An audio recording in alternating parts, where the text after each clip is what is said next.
জানালার পর্দা সরিয়ে খাটের পাশে এসে দাঁড়ালো রাইফুল।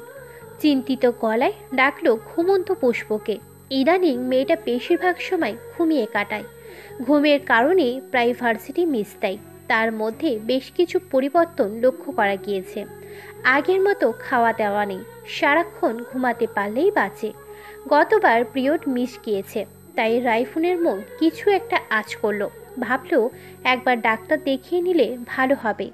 রাইফুনের ডাকে সাড়া দিল না পুষ্প। রাইফুন আরও কয়েকবার ডাকার পর পুষ্প অন্য পাশ ফিরে ঘুমায়। এবার রাইফুন কাঁথা সরিয়ে বলল, দেখি উঠো, বেশ বেলা হয়ে গিয়েছে। সকালবেলা এতটা ঘুমানো স্বাস্থ্যের জন্য ভালো নয়। পুষ্প বিরক্তি প্রকাশ করে সদ্য ঘুম থেকে জাগা ভাঙা ভাঙা গলায় বলল, এমন করছেন কেন? আমাকে ঘুমাতে দিন। রাইফুন ফোঁস করে শ্বাস ফেলে আরেকটু জোর দিয়ে পুষ্পকে উঠিয়ে বসালো। পুষ্প রেগে গেল। বিরক্ত করছেন কেন? আপনি হাসপাতালে যাচ্ছেন না কেন? আমাকে কেন ডাকছেন? রাইফুন পাত্তা দিল না পুষ্পর কথায়, জোর গলায় বলল, যাও, এক্ষুনি ফ্রেশ হয়ে আসো। পুষ্প দপ দপ পা ফেলে মাথার রাগ ফ্লোরে ঝাড়ল।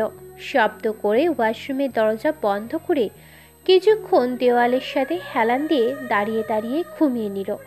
বাইরে থেকে রাইফুনের ডাকি চমকে উঠল। ঘুম পালিয়ে গেল দু চোখ থেকে। রাইফুন বলল, তাড়াতাড়ি আসছো না কেন? একসাথে নাস্তা করব। কতদিন তুমি একা একা নাস্তা করেছো, খেয়াল আছে? এই, তুমি কি ওয়াশরুমে ঘুমাচ্ছ? পুষ্প উত্তর না দিয়ে চটপট ফ্রেশ হয়ে বের হলো। মুখ ভার করে তাওয়ালেতে মুখ মুছে নিল। রাইফুন আয়নার সামনে দাঁড়িয়ে চুলের যন্ত্রে হাত চালাতে চালাতে বলল, মনে হচ্ছে নিজের আর একটু যত্ন নেওয়া দরকার। পুষ্প আয়নার ভিতর দিয়ে দৃষ্টি ফেলে আর চোখের চাহনি নিক্ষেপ করলো রাইফুনের উপর। সেই দৃষ্টিকে উদ্দেশ্য করে রাইফুন বলল, আজকাল বইয়ের চোখ পড়ছে না আমার উপর। সে সারাক্ষণ ঘুমিয়ে কাদা। ভাবলাম আমার রূপ বুঝি কমে গেল। আদর কদর কিছুই পাচ্ছি না। পুষ্পর ভাবান্তর হলো না। তাওয়ালে রেখে এলোমেলো চুলে পেরিয়ে গেল। তার রাগ এখনো কমেনি। কেন তাড়াতাড়ি ঘুম থেকে তুলল? কিছুক্ষণ পর আপনা আপনি রাগ পানি হয়ে যাবে। ইদানিং কেন এমন হচ্ছে সে নিজেও বুঝে পায় না। নাস্তা করতে বসেও তেমন একটা খেলো না পুষ্প। উঠে চলে গেল রান্নাঘরে। এক বাটি চানাচুর নিয়ে ঘরে ফিরল। রাইফুন ঘরে ঢুকেই হতাশ হলো। প্রতিদিনের মতো আজও বিছানায় হাত পা ছড়িয়ে শুয়ে শুয়ে ফোন ঘাঁটছে। পাশে চানাচুরের বাটি রাখা। মাঝে মধ্যে দুই একটা চানাচুর পেটে চালান করছে। রাইফুন পাশে বসে জিজ্ঞাসা করলো, নাস্তা করলে না ঠিক মতো? এগুলো এখন কি খাচ্ছ? তুমি দেখছি দিন দিন স্বাস্থ্যের প্রতি অমনোযোগী হয়ে যাচ্ছ। পুষ্প স্বাভাবিকভাবে উত্তর দিল, আমার নাস্তা খেতে ভালো লাগে না। রাইফুনের কণ্ঠ কোমল হলো। স্নিগ্ধ নির্মল গলায় শুধালো, আচ্ছা, ভার্সিটি যাবে না? তুমি কিন্তু কারণ ছাড়া এখন ক্লাস মিস দিচ্ছ। এবার পুষ্প চোখ মুখ কুঁচকে বলল, ভালো লাগে না ভার্সিটি যেতে। রাউফুন আদুরে হলো। কোমলতায় সিক্ত করলো পুষ্পর কপাল জুড়ে। উষ্ণ চুম্বনে কণ্ঠস্বর আরেকটু খাটো করে নিল। এভাবে সব কিছুতে হেলাফেলা করা ঠিক না। পরে এসব নিয়ে প্রচুর সাফার করতে হবে, তখন আফসোস করবে। পুষ্প মাথাটি এলিয়ে দিল রাউফুনের কোলে। এক পাশে ফোন ছুঁড়ে রেখে দুই হাতে কোমর জড়িয়ে ধরে পেটে মুখ গুজে বলল, আমার ইদানিং কিছুই ভালো লাগে না, শুধু ঘুমাতে ইচ্ছে করে। প্রচুর ঘুম পায়। চুলের ভাঁজে ভাঁজে আঙুল চালিয়ে আদর মেশানো গলায় রাউফুন বলল, কেন, আদর কি কম পড়ছে? আমি বোধহয় শুনেছি আদর কম পড়লে ঘুম পায় বেশি। পুষ্প নিঃশব্দে হেসে রাউফুনের পেটে নাক ঘষল। হাসিতে শব্দ না হলেও টের পেল রাউফুন। পুষ্পকে সরিয়ে দিয়ে বলল, উঠে বসো। পুষ্প উঠতে না চাইলেও অগত্যা উঠল। দুই হাতে পুষ্প নরম চিবুক ধরে চিকন অদর জোড়ায় স্পর্শ দিয়ে বলল, চলো হাসপাতাল থেকে ঘুরে আসি, রাতে আমরা ঘুরতে বের হব। পুষ্প সরে বসল। না, ভালো লাগছে না হাসপাতালে যেতে, আপনি যান। রাউফুনের জোর করাতেও কিচ্ছু হলো না। হাসপাতালে দেরি হয়ে যাচ্ছে। রাউফুন ভাবল রাতে ঘুরতে নিয়ে গেলে তখন রাজি করানো যাবে। পুষ্পর কপালে চুমু দিয়ে ঘর থেকে বের হলো। মাকে জড়িয়ে বলল, আসছি মা। রোকসানা আল্লাহর হাওয়ালায় করে বললেন, সাবধানে যাস। পুষ্প নিচে নামলো। রাউফুন যাওয়ার ঘণ্টাখানেক পর রান্নাঘরে উকি দিতেই দেখল রুকসানা রান্না করছে, আর সাহায্যকারী মেয়েটি এটা ওটা এগিয়ে দিচ্ছে। পুষ্প রোকসানার পাশে গিয়ে দাঁড়ালো। তিনি একবার তাকিয়ে বললেন, শরীর ঠিক আছে তোর? পুষ্প অবাক হয়ে বলল, আমার আবার কি হবে? রোকসানা বললেন, তোর শরীর কিন্তু অন্য কথা বলছে। কোনো পরিবর্তন লক্ষ্য করিসনি তুই? পিরিয়ড মিস গিয়েছে? পুষ্প অবাক হলো রুকসানার কথায়। মাথা নেড়ে জানালো তার গত মাসে পিরিয়ড মিস গিয়েছে। রোকসানা হাসি হাসি মুখ করে বললেন, রাউফকে বলে একবার ডক্টর দেখিয়ে এসো। পুষ্প বোধহয় বুঝতে পারল রুকসানার ইঙ্গিত, তাই আমতা আমতা করে বলল, কিন্তু মা, আমার তো মাথা ঘোরানো, বমি এসব হচ্ছে না, খালি ঘুম পাচ্ছে আর শরীর একটু দুর্বল লাগছে। রুকসানা বললেন, সবার তো আর একরকম সমস্যা দেখা দেয় না। তাছাড়া সব সন্তানের ক্ষেত্রেও মায়েদের সব সময় একরকম সমস্যা হয় না, এক একজনের ক্ষেত্রে এক এক রকম। পুষ্প খানিক লজ্জা পেল। কথা ঘোরাতেই বলল, আমি তোমাকে হেল্প করি, কি করতে হবে বলো? রুকসানা বাদ সাধলেন, বললেন, এখন আর সাহায্য লাগবে না, মনি সব করে দিচ্ছে, আমি শুধু রান্নাটাই করছি। পুষ্প তবুও সাথে দাঁড়িয়ে রান্নায় হাত দিল। গোসল করে আয়নার সামনে দাঁড়িয়ে চুলের তাওয়ালে চালাতে গিয়ে মনে পড়ল শাশুড়ির কথা। আপনা আপনি নজর চলে গেল শরীরের সাথে লেগে থাকা চিকন পেটে। জামার উপর দিয়ে পেটে হাত রাখল পুষ্প। অদ্ভুত অনুভূতিতে গায়ে কাটা দিয়ে উঠল। সত্যি সত্যি কি এই পেটে একটি বাবু আছে? নরম তুলতুলে গোলুমলু বাবু। আচ্ছা, যদি বাবু না থাকে? কথাটা ভেবেই মন খারাপ হয়ে গেল পুষ্পর। মুঠোফোনের তীব্র শব্দে ভাবনার সুতো কাটল। পুষ্প ফোন তুলে রাউফোনের সাথে কথা বলায় ব্যস্ত হয়ে পড়ল। রাতে বেশ হাসি খুশিভাবে রাউফোনের সাথে বের হলো পুষ্প। নির্জন রাস্তায় স্টিয়ারিংয়ে হাত রেখে ধীর গতিতে ড্রাইভ করতে করতে রাউফোন বলল, আমি তোমার কথা শুনছি না, কাল একবার ডাক্তার দেখিয়ে আসবে আমার সাথে গিয়ে। পুষ্প মৃদু হেসে বলল, ডাক্তার তো আমার পাশেই আছে, পুরো রাতও ডাক্তার আমার পাশেই থাকে। রাউফোন কপট রাগ দেখিয়ে চোখ রাঙালো। পুষ্প হেসে ফেলল, বলল, আচ্ছা ঠিক আছে, কাল আপনার সাথে যাব। রাউফোন স্বস্তির শ্বাস ফেলল। জনমানববিহীন একটা জায়গায় গাড়ি থামালো। পুষ্পকে নিজের দিকে ফিরিয়ে দুই হাতে আলতো করে চিবুক চেপে ধরল। ভাষা ভাষা চোখ জোড়ায় গভীর দৃষ্টি ফেলে বলল, নিজের খেয়াল রাখা শিখতে হবে, সাথে তোমাকে মনে রাখতে হবে তোমার সাথে কতগুলো মানুষ জড়িত।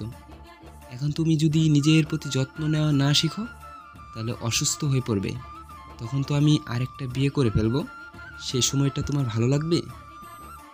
রাউফোনের হাত সরিয়ে দিল পুষ্প। রাউফোন ভাবল বিয়ের কথা বলে রাগ করে তার সাথে কথা বলবে না, কিন্তু তাকে অবাক করে দিয়ে পুষ্প রাউফোনের দিকে আরেকটু এগিয়ে এসে দু হাতে রাউফোনের গালে হাত রাখল। পরপর সময় নিয়ে গালে, কপালে, নাকে, চোখে, ঠোঁটে অধরে মিষ্টি ছোঁয়া দিয়ে বলল, আপনাকে আমি দ্বিতীয়বার বিয়ে করার সুযোগটাই দেব না।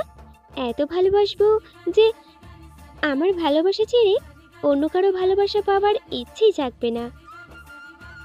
রাউফোনের চোখ চোরায় হাসির ঝিলিক। পুষ্পকে টেনে নিজের কোলে বসিয়ে নিল। নাকের ডগায় চুমু দিয়ে বলল, আমার তো একটু একটু ভালোবাসায় হয় না, অনেকখানি ভালোবাসা লাগে।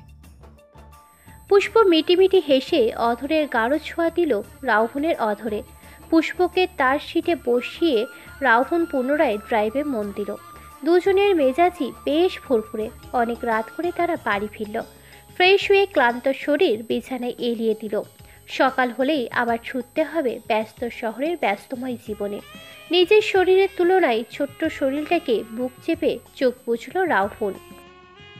চোখ সয়ে আসা অন্ধকার বিলীন হয়ে ধরণীর বুকে এক চিলতে আলোর দেখা মিলল। সূর্যের কিরণ জানালা ভেদ করে চোখে পড়তেই উঠে পড়ল রাহুন। পাশে পুষ্প নেই। আজ এত তাড়াতাড়ি পুষ্প উঠে গিয়েছে দেখে অবাক হলো রাহুন। ফ্রেশ হয়ে ঘরে ফেরার আগে বারান্দায় উঁকি দিল। পুষ্পকে দেখা যাচ্ছে, মুখ ভার করে দূরে কিছু লক্ষ্য করছে। রাহুন দূরে দৃষ্টি রেখে কিছুই দেখতে পেল না, তাই মুখের পানি ছেড়ে পুষ্পর দিকে ছুঁড়ে দিয়ে বলল, কি দেখছেন মিসেস? আপনার হাজবেন্ড তো এখানে, তাকে দেখুন। পুষ্প মলিন চেহারায় তাকালেও কিচ্ছু বলল না। রাহুন সেটা লক্ষ্য করে এগিয়ে গেল। পুষ্পর কাঁধে হাত রেখে বলল, কি হয়েছে? আজ আবার মন খারাপ কেন? পুষ্প দুই হাতে রাহুনের পিঠ জড়িয়ে বুকে মুখ গুজে দিয়ে মনমরা হয়ে বলল, পিরিয়ড, আমি ভেবেছিলাম। পুষ্পর অসম্পূর্ণ বাক্য সম্পূর্ণ করতে না দিয়ে রাহুন সান্ত্বনার সুরে বলল, এত মন খারাপ করার কি আছে? মাঝে মধ্যে অনেকেরই এমন সমস্যা হয়। কারো 2 মাস 3 মাস পিরিয়ড মিস হয়, আবার সব ঠিক হয়ে যায়। আল্লাহ যখন চাইবেন তখন আমাদের ঘরেও বাবু আসবে। পুষ্প মন খারাপ ভাব কিছুটা কাটল। রাহুন বলল, ঘরে এসো, আমরা একসাথে নাস্তা করব। পুষ্প রাহুনের সাথে নিচে গেল। নাস্তা করে যথারীতি রাহুন হসপিটালে চলে গেল। রাহুনের বাবা তার কাছে বের হলেন। রিসা ক্লাসের উদ্দেশ্যে গেল। বাড়িতে বউ শাশুড়ি দুজনে রইল, সাথে মুন্নি মেয়েটাও আছে। রুকসানা বললেন, তোকে না বললাম আজ রাউফের সাথে হাসপাতাল যেতে? পুষ্প মুখ ভার করে বলল, ওসব কিছুই না মা, আজ সকালেই পিরিয়ড শুরু হয়েছে। রুকসানা বললেন, তাহলে আমার ভাবনাটাই ভুল।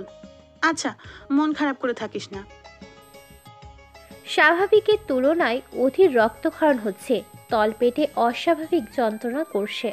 পুষ্প রুকসানাকে শুধু পেটে ব্যথার কথা জানালো। তিনি স্বাভাবিক পিরিয়ডের ব্যথা ধরে নিয়ে ব্যথার নিরাময়ের একটা ট্যাবলেট ধরিয়ে দিলেন, কিন্তু ব্যথা কমল না। পুরো দিন এইভাবেই কাটলো। কিছু সময়ের জন্য ব্যথা কমে আসায় চোখের পাতা এক করল পুষ্প। রাহুন বাড়ি ফিরে আজ পুষ্পকে ঘুমিয়ে পেল। খাবার খাওয়ার সময় রুকসানাকে একবার জিজ্ঞাসা করলো সবাই খেয়েছে কি না। তিনি বললেন, পুষ্প খায়নি, পেটে ব্যথা হচ্ছে। রাহুন কোনো রকমে খেয়ে পুষ্পকে ডাকলো। চোখ মুখ কেমন সাদা হয়ে আছে, একদিনের চোখ দুটো কেমন গভীরে তলিয়ে গেছে। পুষ্প একবার তাকে আবার চোখ বুঝে নিল। রাহুন ঝুলে হাত বুলিয়ে দিয়ে বলল, না খেয়ে ঘুমিয়েছো কেন? খাবে না? পুষ্প মাথা নেড়ে জানালো খাবে না। রাহুন বেশ কয়েকবার খাওয়ার কথা বললেও পুষ্প উঠল না। অসুস্থ বলে রাহুনও আর বেশি জোর দিল না। রাতে রাহুন জেগে গেল। অনেকক্ষণ যাবৎ কানে মৃদু গোঙানোর শব্দ হচ্ছে। উঠে দেখল পুষ্প পেটের নিচে বালিশ দিয়ে দাঁতে দাঁত চেপে আছে। রাহুন ডিম লাইট বন্ধ করে বেশি লাইটের আলো জ্বালিয়ে দিল। অস্থির গলায় বলল, কি হয়েছে? পেটে ব্যথা বেশি করছে? পুষ্প শুধু মাথা দুলিয়ে হ্যাঁ জানালো। রাহুল সময় দেখল এখন মধ্যরাত। এই মুহূর্তে হাসপাতালে গেলেও গাইনোকোলজিস্ট পাওয়া যাবে কিনা সন্দেহ। তাদেরও একটা ব্যক্তিগত জীবন আছে। হট ব্যাগে গরম পানি নিয়ে পুষ্পর পেটে কোমরে সেক দিল। রাতটা কোনোভাবে পার হলো। রাহুল সকালে হাসপাতালে যাওয়ার সময় পুষ্পকে সাথে নিয়ে গেল। ছেলের ফোন পেয়ে রুকসানা হন্তদন্ত হয়ে হসপিটালে ছুটলেন। হাসপাতালে ওয়েটিং রুমে জনসমাগম। কেউ বসে আছেন ডাক্তার দেখাবেন বলে, কেউ বা ডাক্তার দেখাতে মা বোন বা স্ত্রীকে নিয়ে এসেছে। বড় বড় প্রাইভেট হাসপাতালগুলো ঝকঝকে তকতকে পরিষ্কার থাকে, কোথাও ময়লার টিকিটাও থাকে না। পুষ্পকে নিয়ে প্রথমে একজন গাইনোকোলজিস্টের স্বর্ণপন্ন হলো রাহুল। পরিচিত ডাক্তারের স্ত্রী হওয়ার সুবাদে আচরণের দিকটায় আরও নম্রতা, মিষ্টতা, কোমলতা হলো পুষ্প। খুঁটিনাটি প্রয়োজনীয় কিছু বিষয় সম্পর্কে অবগত হয়ে ডাক্তার হাফসানা সানজিদা পরীক্ষা নিরীক্ষায় গেলেন। অতিরিক্ত রক্তক্ষরণ আর তলপেটে অস্বাভাবিক ব্যথাটি স্বাভাবিক পিরিয়ডের ব্যথা নয়। তিনি চেয়ার ঘুরিয়ে রাহুলের মুখোমুখি হলেন। আপাতত পুষ্পকে চিকিৎসা দেওয়া হচ্ছে। প্রয়োজনীয় কথাবার্তাগুলো রাহুলের সঙ্গেই সেরে নিচ্ছেন ডাক্তার হাফসানা সানজিদা। দুই হাতে মুঠোবন্দি করে কুনোয়ে ভর করে হাত দুটো টেবিলে রাখলেন। সরাসরি চূড়ান্ত কথায় পৌঁছাতেই বললেন, ডাক্তার রাইফোন, আপনার ওয়াইফের মিসক্যারেজ হয়েছে। অনেক সময় মিসক্যারেজ হওয়ার যথাযথ কারণগুলো আমরা নির্ণয় করতে পারি না। আপনার স্ত্রীর ব্যাপারটিও তেমন। আপনি একজন ডক্টর, তাই আমার কথাগুলো আপনার বোঝার কথা। অনেকগুলো কারণেই মিসক্যারেজ হতে পারে।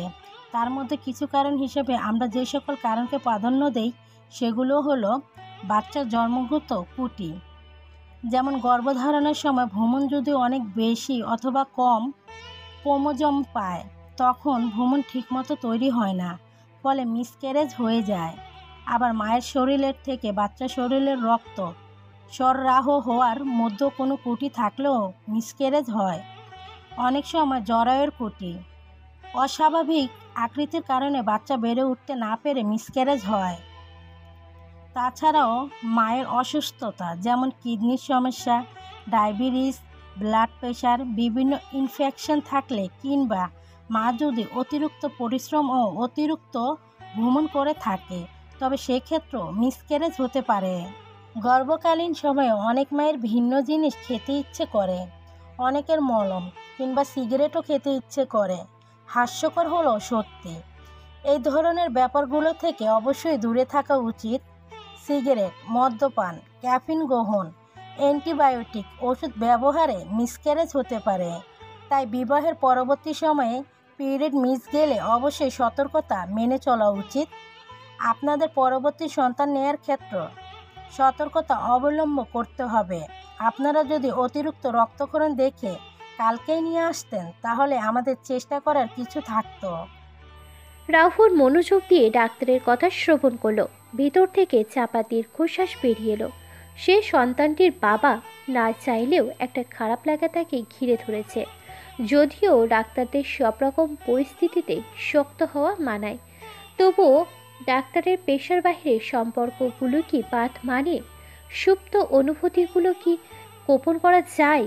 রাহুল সব কিছু বুঝে নিয়ে পুষ্পকে রাখা কেবিনের পর্দা ঠেলে ভিতরে প্রবেশ করলো। আজ আর রাগ দেখাবে না। সুদীর্ঘ আঁকিজোড়া নিদ্রায় আচ্ছন্ন, হাতে ক্যানুলার ফিট করা। রক্তক্ষরণের ফলে গায়ের চামড়া শুভ্র হয়ে উঠল। মলিন চোয়াল, মায়া মায়া ভাব। কাউকে তীব্রভাবে ভালোবাসলে তার সকল কিছুতে মায়া খুঁজে পাওয়া যায়। হুটহাট তার যে কোনো রূপে প্রেমে পড়া যায়। এই মুহূর্তে রাহুলের মনে তীব্র বাসনা জাগল। ইচ্ছে করছে এই রোগা জিন শরীরের অধিকারীকে তীব্র উৎকণ্ঠায় বুকের সাথে মিশিয়ে নিতে, শুকনো মুখশ্রী উষ্ণ চুম্বনে ছুঁয়ে দিতে, বিনিময়ে তার অধর সুদার ছোঁয়া ললাটে স্থান করে নিতে। রাহুল মাকে ফোন করে ছোট করে পুষ্পর মিসক্যারেজের ব্যাপারটা জানিয়ে দিল, কিন্তু তিনি যে হা হতাশ করে হসপিটালে পৌঁছে যাবেন সেটা কে জানতো? রুকসানার ছেলেকে ফোন করে কেবিন নাম্বার জেনে সোজা চলে এসেছেন। তিনি আরও একটা কাজ করলেন, পুষ্পর বাবার বাড়িতে খবর পাঠিয়ে দিলেন। তাদের তো মেয়ের ভালো মন্দ খবর জানার অধিকার তাদেরও আছে। রাইফোন চাইছিল না সবাইকে টেনশন দিতে। ব্যাপারটা এখন জানানোতে সবাই যতটা প্যানিক করবে, হাসপাতালে এসে হইচই করবে। পরে শুনলে ততটা হইচই হতো না। ঠান্ডা মাথায় সব সামলে ওঠা যেত। রাহুলের মায়ের সাথে সাথে পুষ্পর বাড়ি থেকে চাচা চাচির সহ পুষ্পর মাও এসেছেন। আর দাদুকে কেউ নিয়ে আসেনি। তিনি বসে বসে কান্নাকাটি করছেন আর নাতির জন্য আল্লাহর দরবারে দোয়া চাইছেন। এর মাঝে খতম পড়ার নিয়ত করে ফেলেছেন। আমরা বৃদ্ধ মানুষগুলোকে যতই অবহেলা করি না কেন, বিনিময়ে তারা আমাদের ভালোবাসা দিয়ে যায়। সবসময় তাদের দোয়া আমাদের উপর লেগে থাকে। রেহানা খালাকে দাদুর কাছে রেখে আসা হয়েছে।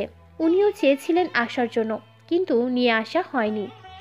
সবাই পুষ্পকে দেখে সান্ত্বনা বাণী শুনিয়ে যাওয়ার শেষ সময়ে পুষ্পর মা পাশে বসলেন।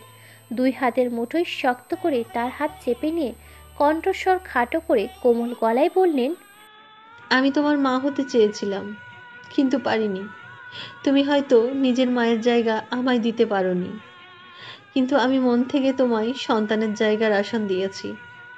শুধু তোমার মা হতে পারবো বলে তোমার বাবার শর্তে আমি রাজি হয়ে যাই। নিজে কখনো গর্ভের সন্তান ধারণ করার কথা ভাবিনি। আমি জানি আমার একটি মেয়ে আছে, আমি তার মা নই, কিন্তু সে আমার মেয়ে। আমি আল্লাহর কাছে তোমার সর্বোচ্চ সুখ কামনা করি। তুমি দু চোখ মেলে সুখকে বরণ করো, নিশ্চয়ই আল্লাহ তোমার উত্তম প্রতিদান দেবেন। পুষ্পর মা সন্তর্পণে ভেজা চোখজোড়া লুকিয়ে নিলেন। পৃথিবীতে হাজারো সুখী মানুষ অন্তরের দুঃখকে পুঁজি করে রাখে, তার মধ্যে পুষ্পর মা একজন। তিনি কোনো দোষ না করেও মাতৃত্বের স্বাদ নেওয়া থেকে বঞ্চিত। নামে মাত্র একটা সাংসারিক বেড়াজালে আবদ্ধ থাকলেও তিনি নিজেকে সুখী দাবি করতে পারেননি। নিজের স্বামীর কাছে কখনো মন খুলে ইচ্ছের কথা জানানোর সাহস পায় না। তিনি প্রথম স্ত্রী হারিয়ে নির্দয় কঠিন মানবে পরিণত হয়েছেন। শুধু নিজের দিকটাই দেখলেন, কিন্তু পুষ্পর মায়ের দিকটা দেখলেন না, নিজের মেয়ের দিকটাও দেখলেন না। পুষ্পরাজ নিজেকে অপরাধী মনে হচ্ছে। ঢোক গলার্ধকরণ করে নিচুর শব্দে শুধালো, আমি সারা জীবন নিজের কাছে অপরাধী থাকবো। তোমার জীবনটা ভিন্ন হতে পারতো, তুমি একটা সুখী জীবন পেতে পারতে। আমার জন্যই তোমাকে এই সংসারে নিয়ে আসা, অথচ আমার কাছ থেকেই তুমি সামান্যতম গুরুত্বও পাওনি। বিশ্বাস করো, তোমার প্রতি আমার কোনো অভিযোগ নেই, শুধু আমার মায়ের জায়গাটা আমি তোমাকে বসাতে পারিনি। আমাদের সম্পর্কটি আর সুন্দর হতে পারতো যদি বাবা আমাদের দুজনকেই কাছে টানতো। পুষ্পর মা তার চুলের ভাঁজে হাত গলিয়ে বললেন, এখনো তো সময় আছে, আমি তোমার মা আছি। পুষ্প চোখ বুঝল, নেত্রজোড়ার ধার ঘেঁষে নোনা জল গড়িয়ে পড়ল। সবাই বেরিয়ে গেল। পুষ্পর মাথার কাছে টুল নিয়ে বসল রাউফুন। ডান হাতে পুষ্পর জীর্ণ হাতখানা ধরে অপর হাত চুলের ভাঁজে রাখল। পুষ্প নেত্র পল্লব খুলল। রাউফুনের মুখের দিকে কিছু সময় তাকিয়ে শব্দহীনভাবে শরীর কাঁপিয়ে কেঁদে উঠল। রাউফুন শক্ত থেকে পুষ্পকে সামলে চলল। তার কণ্ঠস্বর কখনো রূঢ় নয়, সর্বদাই সে কোমলতার সহিত কথা বলতে পছন্দ করে। কণ্ঠস্বর খাদে নামিয়ে একটুখানি ভালোবাসা, একটুখানি আদর ঢেলে দিল গলায়। কোমলতা, নম্রতা, ভালোবাসার মিশ্রণে শুধালো, আমার সুখ সঞ্জার সঙ্গিনী, বৃদ্ধ বয়সের সাথী, আমার প্রিয় নারী, বিষাদ মুহূর্তে একটুখানি সুখের কারণ তুমি। জীবনে ভেঙে পড়া মানায় না। আমাদের জীবনটা শেষ হয়ে যায়নি। চাওয়া পাওয়াগুলো পূর্ণ হওয়ার জন্য প্রচুর সময় রয়েছে। জীবনটাকে উপভোগ করো। জীবন উপভোগ বলতে আমরা আনন্দ আর সুখকে বুঝি। জীবনের কিছু কিছু সময় আল্লাহ আমাদের পরীক্ষায় ফেলে জীবনকে উপভোগ করতে শেখায়। মূলত সুখ হলো দুঃখের বিপরীত একটা সুন্দর সংজ্ঞা। দুঃখ না থাকলে সুখ উপলব্ধি করা যায় না। জীবনের স্বাদ আহ্লাদ করতে হলে সুখের সাথে দুঃখকেও বরণ করে নিতে হয়। জীবন তখনই উপভোগ করা যায় যখন সুখের সাথে সাথে দুঃখেরও স্বাদ নেওয়া যায়। আমি চাই না তুমি কঠিন হয়ে যাও। আমি চাই তুমি নিজের মাঝে নিজেকে বাঁচিয়ে রেখে পরিস্থিতি মোকাবেলা করতে শিখো। পুষ্প রাউফুনের হাতের পিঠে ঠোঁট ছুঁয়ে ধরা গলায় বলল, এতবার কেন আল্লাহ আমাকে পরীক্ষায় ফেলেন? জানেন, আমার মা বলে যাকে জানেন, তিনি আমার বাবার দ্বিতীয় স্ত্রী। আমার মা আমার ছোটবেলায় মারা যান, বাবাকে কাছে পাইনি। এই পর্যায়ে এসে মাতৃত্বের স্বাদ পাওয়ার আগেই হারিয়ে ফেললাম। কিছুই কি আমার নেই? রাউফুন যতনে পুষ্পর হাত বুকের সাথে মিশিয়ে পুষ্পর ললাটে গভীর চুমু খেয়ে পড়ল, আসি, তোমার আমি আছি। এই মানুষটা একান্ত তোমার, কেবল তোমার ব্যক্তিগত মানুষ। পুষ্প ভীষণ আদরে গুটিয়ে গেল। নিজেকে মিয়ে নিয়ে একটুখানি সান্নিধ্য পাওয়ার আশায় রাহুনের দিকে ঝুঁকে গেল। রাহুন মৃদু হেসে বলল, এটা হসপিটাল, বাড়িতে গেলে নিজের প্রাপ্যটা বুঝে নিও। পুষ্প মুখ ভার করে বলল, বাড়ি ফিরবো কখন? এই পর্যায়ে রাহুল শব্দ করে হাসল।